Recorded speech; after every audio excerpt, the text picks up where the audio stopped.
The United States has accused authorities in Nigeria of massive corruption and stifling of free speech in 2020.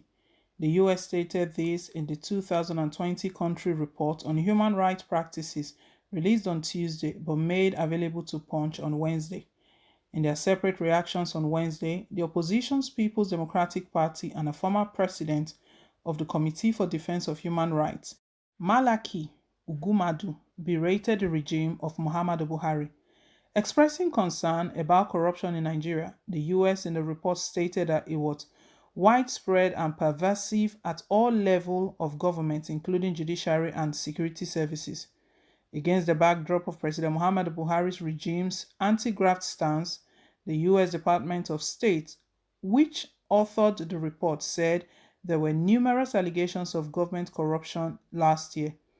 It cited the arrest and investigation of former acting chairman of the Economic and Financial Crimes Commission, Ibrahim Magu, for graft.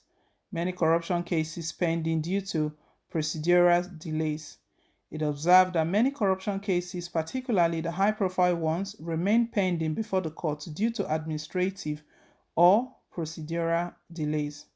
The report stated, although the law provides criminal penalties for conviction of official corruption, the government did not consistently implement the law, and the government employees frequently engaged in corrupt practices with impunity.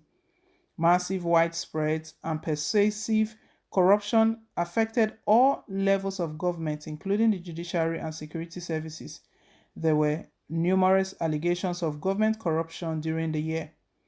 Accusing government of stifling press freedom, the report stated that the political leaders instructed security forces to harass journalists covering sensitive topics such as human rights abuses, electoral malpractices, high-level public corruption, and the war against terrorism.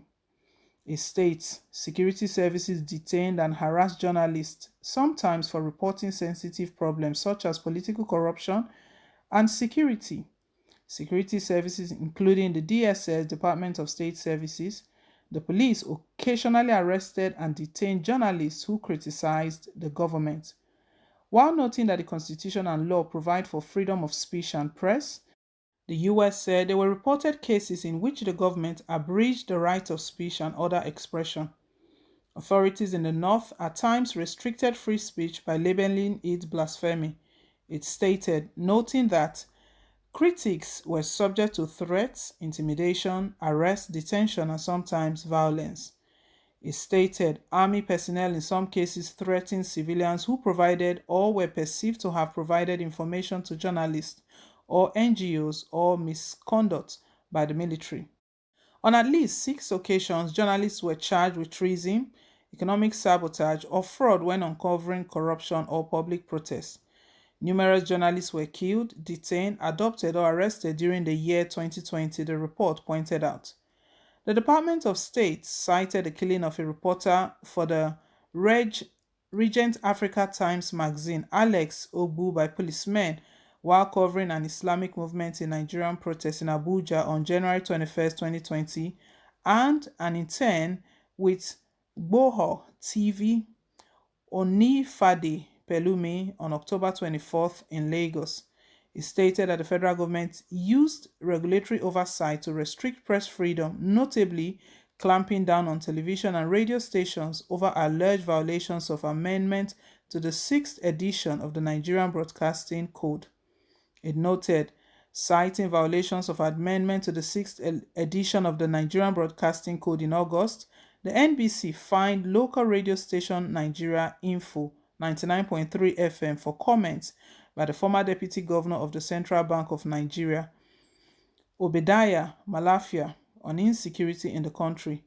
The NBC also sanctioned private television stations, African Independent Television, Channels TV, and Arise News during October's #EndSARS protest, alleging their reportage of the nationwide protest relied on unverifiable video footage from the social media handles. According to the US, there were reports that the government or its agents committed arbitrary, unlawful, or extrajudicial killings, noting that some culprits, when found culpable, were held accountable. But impunity in such cases, it said, remained a significant problem, adding that the police, army, and other security services sometimes use force to disperse protesters and apprehend criminals and suspects. In their prosecution of corruption cases, law enforcement and intelligence agencies did not always follow due process, arresting suspects without appropriate arrest and search warrants, the report asserted. It also cited the October 20 Lekki Tollgate Ashtagentas protest, where security forces enforced curfew by firing shots into the air to disperse the protesters, stating that accurate information on fatalities resulting from the shooting was not available at year's end. Further said, several unofficial military detention facilities continue to operate, including the Giwa Barracks facility in Maiduguri, Borno State. Although conditions in the Giwa Barracks detention facility reportedly improved, detainees were not always given due process and were subject to arbitrary and indefinite detention. There were no reports of accountability for past death in custody, nor for past reports from Amnesty International alleging that an estimated 20,000 persons were arbitrarily detained between 2009 and 2015, with as many as 7,000 dying in custody. The US alluded to reports that indicated that soldiers, police, the Civilian Joint Task Force, and others committed sexual exploitation and abuse of women and girls, adding that such exploitation and abuse were a concern in internally displaced persons camp, informal camps, and local communities in and around Maiduguri, the Borno state capital, and across the northeast. The report stated that Boko Haram had killed and maimed thousands and adopted over 2,000 persons as estimated by some NGOs, noting that the sect engaged in sexual abuse and exploitation of its victims. The Buhari regime came under attack over the US assessment of human rights and corruption in Nigeria in 2020. Meanwhile, the People's Democratic Party agreed with the US report, saying every Nigerian was aware that the present regime was guilty of rights abuses. The party's national publicity secretary, Kola Olugbodiyan, said this in an interview with one of the correspondents. Olugbodiyan said rights abuses under the present regime were worse than what the country witnessed under the military rule, particularly the regime of late General Sani Abacha. He said, in all honesty, every Nigerian knows that the government of President Muhammadu Buhari is guilty of many abuses of human rights. For instance, the APC is claiming that it is encouraging women participation in politics, whereas we have had situations where women who are participating in politics have gone through life-scaring situations, including being killed.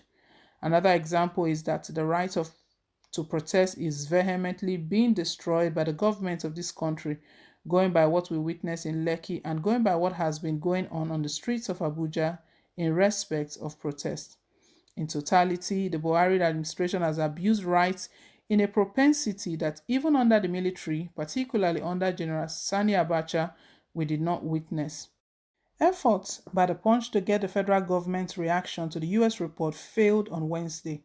When contacted for government's reaction, the senior special assistant to the president on media and publicity, Gabashew, said since the report had to do with the government, the Punch should contact the Ministry of Information for government's reaction.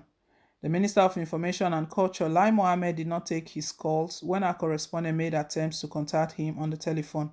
He had also yet to respond to the text messages sent to him as at the time of filing this report. I'm sure they are all hiding their faces in shame right now. They can't even speak. They can't speak right now because see the way the US have highlighted it. Buhari, when he comes back, very soon, prophecies have gone out that he might not likely last the 2023 as president. See all the things that has been laid against him. And right now, they've refused to speak because Buhari is out of the country. Anyway, guys, let's hear your own take down below in the comment section. Thank you once again for staying tuned. Please don't forget to like, share, and to subscribe. Till I come your way again with more updates. Bye.